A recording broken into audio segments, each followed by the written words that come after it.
Throughout the generation for any one system, there are all kinds of revisions that take place, and sometimes they're loud and flashy and marketed all over the place. Other times, there's silent revisions that happen generally behind the scenes, mostly because of parts that may be available or trying to cut back on costs or ease manufacturing with the pipeline. And sometimes it actually comes down to regulations that might be put into place. And it seems that Nintendo is dealing with that right now. And there'll be some kind of Switch 2 revision happening going into 2027 based on a recent report. And it's not too surprising, just kind of based on the regulation with the wording and what Nintendo has to do to the Switch 2 to have it more or less fall in line with their interpretation. But it actually could end up being very, very good for consumers out there, especially for ones that want to have access maybe to a more repairable, I'll say, system, not only with the Switch 2, but also with those new Joy-Cons. And we're going to go over that here today. So if you guys enjoy the video, hit the like button and subscribe if you're new. Now, this is a report that popped up over on Nikkei. And they say Nintendo is aligning its right to repair policy with the Nintendo Switch 2 game console to reduce its environmental impact. First, in accordance with European Union legislation, the company will modify the console specifications to allow consumers to easily replace the battery. In the future, Nintendo may also implement similar policies in Japan and the United States if customer awareness of the right to repair increases. So, this is something that I do hope, I will say this upfront, ends up spilling over into other regions outside of the EU because if this ends up just staying in the EU for Switch 2 systems there, it feels like that's the one you'd want to get then. Again, it really does come down to how all of this works out and what their strategy is here. So if we look at because there's kind of a misunderstanding maybe as to what Nintendo would have to do here, what most companies have to do with this new really right to repair policy around these different electronics. Because I think right now the dream, almost the hope, is that these companies will make it so it's hot swappable batteries, as in you don't need a tool at all. You pop the back off, you change the old battery out, new one goes in, close the back up, and you're off and running. It's similar to what we have had in phones back in the day, laptops back in the day, where it was all very easy to change out. One of the funniest things now that I see online is when maybe someone who's a bit younger gets an older laptop, and the first thing that they're kind of amazed about is that the battery is easy to pop out and pop a new one in, because we are in a position where many laptops, higher end ones even that come out, the batteries are sealed inside of it. And for that, it usually comes down to it makes the laptop thinner. It makes it so we have more room for other components outside of this big rectangular square battery that they weren't exactly small. I get it, but it was very, very convenient to be able to change batteries out in laptops. You could have a couple of them that are charged with you on a longer flight or something, where power outlets weren't necessarily easily accessible back then, and you just swap them out just like that. It was nice. It was.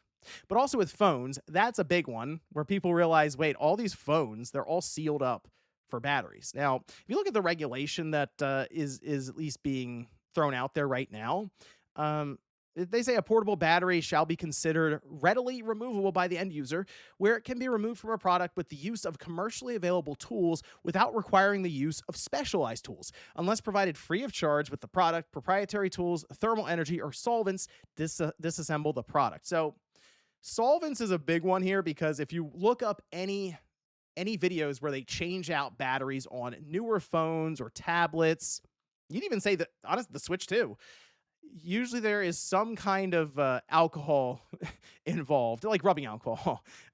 Maybe the other kind of alcohol too, depending on how it's going for the person. But usually you have like rubbing alcohol or some kind, like isopropyl alcohol. You can try to get that behind the battery and dissolve some of the glue that's holding it down. And the Switch 2, that's got some serious glue, to where if you're trying to get the battery out of it, I kind of envision a lot of people bending the battery or destroying it in some way. So hopefully it's just shot completely, because getting it out of the Switch 2 is it's not an easy task. So that right up front is something I'm thinking about, that Nintendo doesn't want to provide, most likely, an easier solution to get it out of there. So if you look further down, okay, they do talk about the idea of a product that has a battery that's sealed, but it's sealed because it's water resistant in some way. And I think that's the part of the regulation and the verbiage here that Apple would point to and say, "Hey, our iPhones are water resistant up to it's like so many meters for 30 minutes or something, like 4 or 5 meters, something like that." And the idea being it can be underwater because we've sealed the phone completely. So if we then go to a removable battery, it won't be water resistant to the level it is now. And in Apple's mind, that is actually worse for their product. And look, I will say, I'm sure there are people out there, probably many people out there, who would prefer to have a sealed phone that is like well water resistant then, as opposed to being able to change the battery out because people drop phones in water all the time. This is the way it is. And so if you can save your phone as opposed to, oh, you know what, the battery went bad and I'll change it out, you'd probably rather just save your phone if it gets dunked in water. So I understand that completely. But the way that Apple gets around that is if there is an issue with your battery within like 2 years or something, or so many charges, they just change it out for free. And if it is out of the warranty period, it doesn't actually cost that much, all things considered. So I think that's kind of how they're going to thread the needle a bit with some of this regulation and the wording. But Nintendo, they don't have a Switch 2 where they're going to argue and say, well, you can dunk it in water for 30 minutes. No, the idea is not to put your Switch 2 in water. And so if we look at the Switch 2, and I've done a teardown on this, so if you've seen that, you know what I'm about to say. It's not the best system to repair stuff with. I mean, look, changing the battery out to me should be one of the easier things for a product for a customer to approach. If you have a new 3DS XL or a 3DS, whatever like that, and I go, hey, the battery's bad, you're gonna have to send it to Nintendo. You're gonna look at me funny and go, I'll just order a battery and unscrew the two Phillips head screws, and that's it. I'm just gonna pop it. That it's a few minutes. With the Switch 2, it's legitimately, as they say here, hey, here and I fix it, 1 to 2 hours.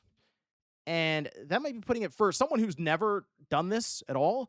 It could be an entire afternoon. All right. So in order to get into the Switch 2, there's many Phillips head screws. The heat gun comes out because the sides are all just stickers. And you got to be pretty careful with them because you have this connector between it. So you're immediately running into adhesive, which I do think is one of the big issues here for Nintendo or some of these other manufacturers to deal with, because adhesive, I think, is one of the big sticking points for repairing any of these devices, since so much can go wrong, and reapplying adhesive is not necessarily easily accessible because it might be a certain rating that the manufacturer is expecting for it, and they don't want to provide these parts. So I'm just scrolling, by the way. This is still just getting into the Switch 2. We now have clips that the bottom has to come off.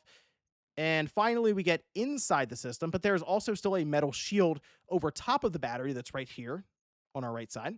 And then finally, you get the metal shield up, and as you do that, you do break a thermal compound between the metal shield and the heat pipe. We're still going, by the way. I forgot there's the Wi-Fi antennas.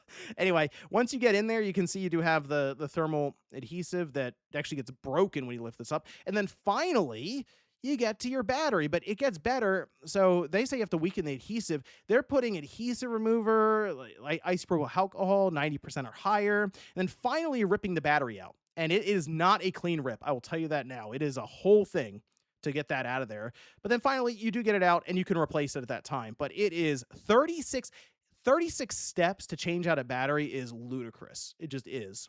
Now, this would also apparently translate over to the Joy-Cons. Not as bad as the Switch 2, but still, it's more work, I think, than is necessary to change out a battery. The adhesive is much easier to remove on the battery here.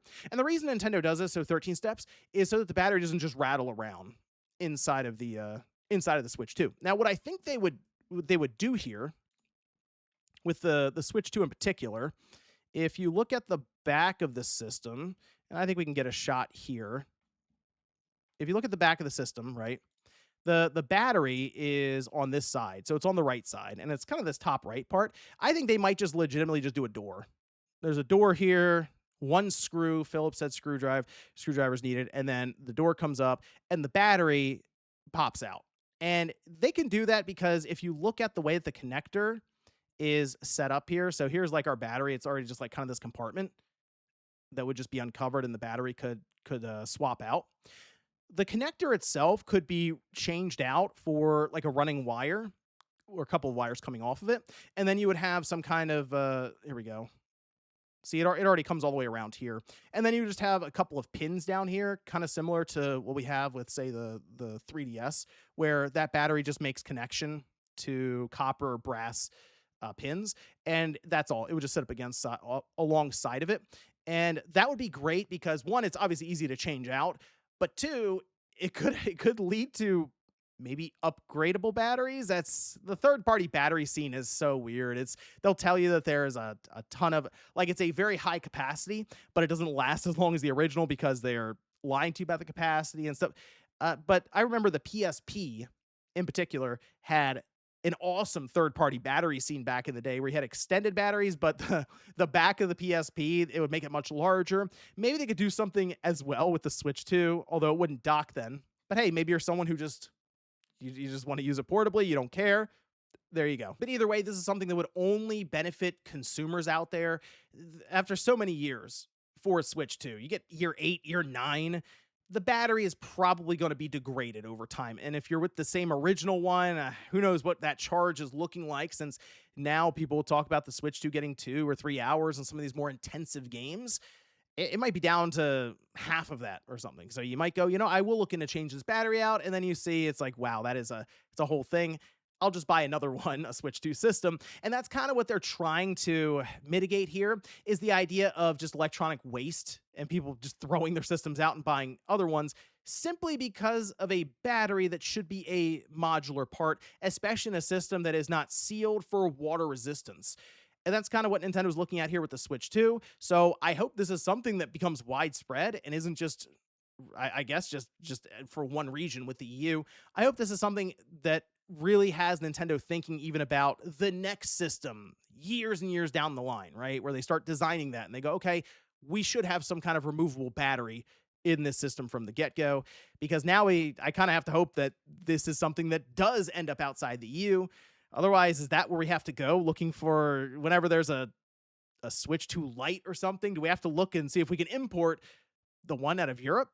Maybe. But let me know what you guys think about this one down below. Are you someone that would actually like the idea of being able to change out a battery without too much issue? Maybe a Phillips head screw here or there like the 3DS.